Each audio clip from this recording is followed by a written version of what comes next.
langit at lupa man ang agwat nila. Naging tulay ang kanilang pagkakaibigan. Hindi kita lolokohin.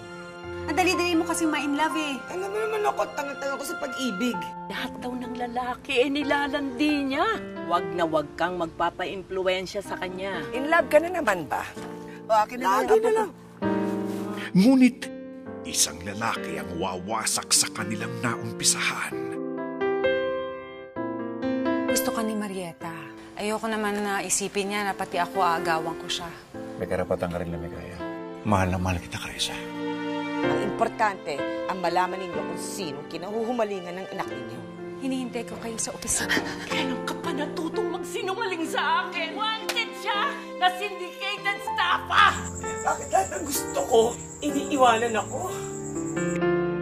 Buntis ka? Buntis ako. Eh, hindi naman kita gusto. Kapwa nagmahal Nahanap ka nila. at parehong nasaktan. Wag na wag kang makikipagkita sa anak ko. Hindi pa rin po magbabago sasabihin ko.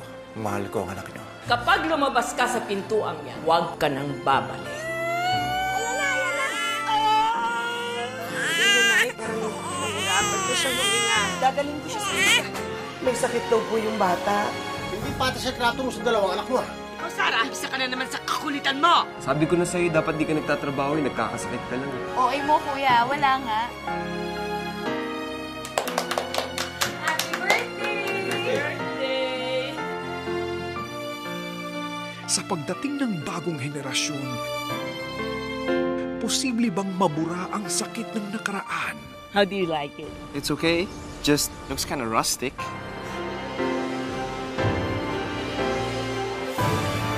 Upang magmahal na muli. Nakita mo na itsura niya? Ang gwapo-gwapo niya talaga. As in, Ay, yung babo yung pinag-uusapan niyo, ha?